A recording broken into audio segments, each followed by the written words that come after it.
The gun was already rising when a hand closed around the shooter's wrist. Half a second decided everything. Welcome to History Unwritten. Today, Robert F. Kennedy survives the Ambassador Hotel and the world we almost had. By June of 1968, Kennedy was 42 years old.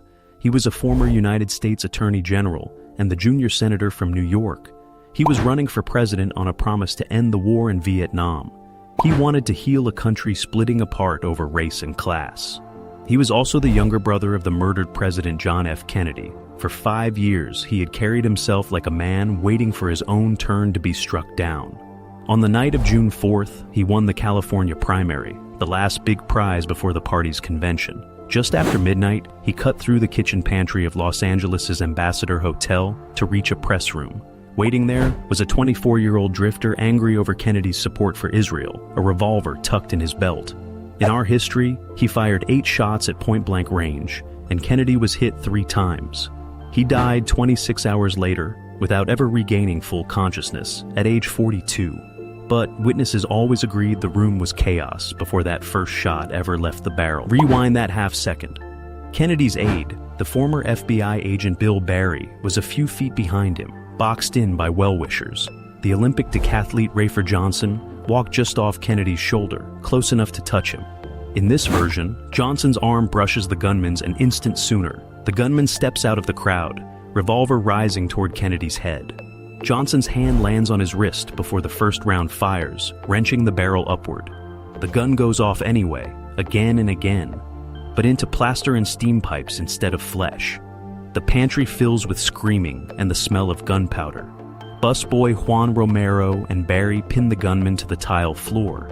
Kennedy is knocked down in the crush, his shoulder grazed by a ricochet, his suit torn. But he is breathing, talking, already furious. Ethel Kennedy, 3 months pregnant, pushes through the crowd to kneel beside her husband. Within minutes, police have the gunman in handcuffs and Kennedy is on a stretcher, conscious, asking about the vote count. By dawn, the story leading every American newspaper is not a funeral, but survival. Doctors count 1 wound instead of 3. The nomination fight somehow is still wide open. Kennedy spends 11 days in Good Samaritan Hospital, his arm in a sling. The country cannot look away. Get-well telegrams arrive by the tens of thousands, from Mississippi sharecroppers to Pittsburgh steelworkers. Vice President Hubert Humphrey had skipped the primaries to court party bosses instead. He still controls more delegates on paper. But Kennedy walks out of that hospital the most famous man in America. At the Democratic Convention in Chicago that August, our real history brought tear gas and cracked skulls to the streets outside.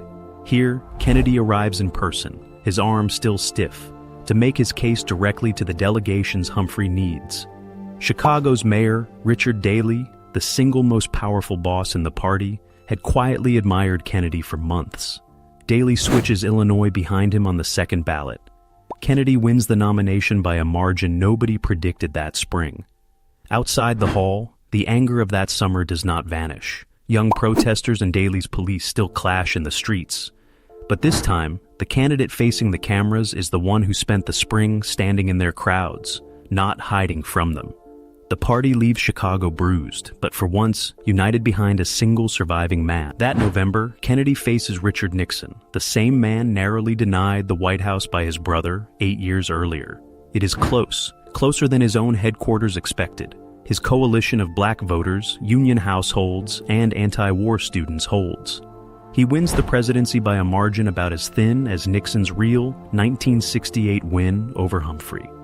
In January 1969, at 43, he becomes the second youngest president in the country's history. He moves fast on the promise that elected him. He orders his generals to draft a real timetable for leaving Vietnam. It is not the endless plan Nixon actually pursued for 4 more years. It is also not the clean, swift peace his supporters imagine. Hawks in the Pentagon warn that a fast pull-out hands Saigon to the communists. Kennedy, cautious by nature despite his rhetoric, settles for a slower stage withdrawal. American troops keep fighting into 1971. At home, he pushes hard on his brother's unfinished civil rights work.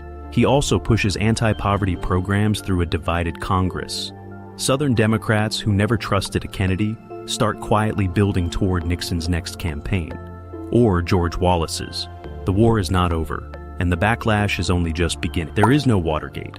The burglars who broke into Democratic headquarters in 1972 worked for a Nixon campaign that never controls the presidency to misuse in the first place. But removing one scandal does not remove the country's problems. It just changes which ones surface. Vietnam finally ends around 1973, roughly on the real timeline's own schedule. Kennedy's administration absorbs the same blow to American credibility that Nixon's did in reality, just under a different name. The 1973 oil embargo hits his second term exactly as hard as it hit any other president that decade.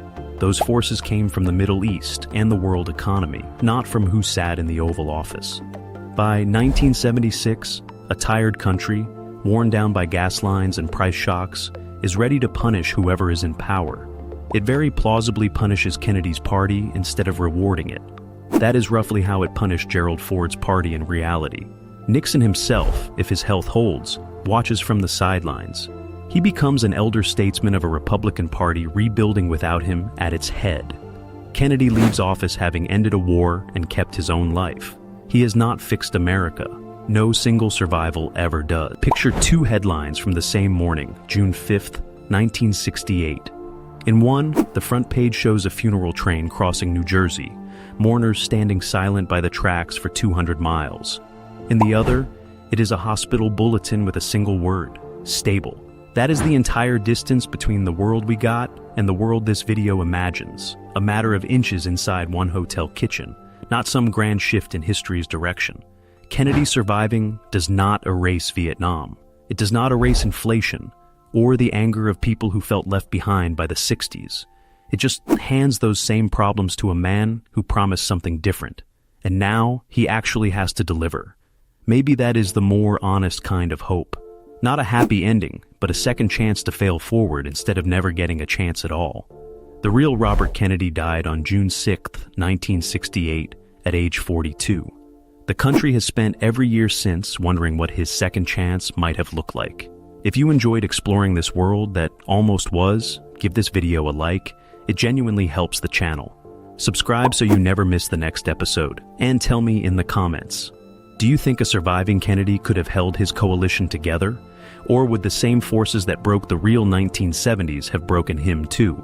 Thanks for watching, and I will see you in the next one.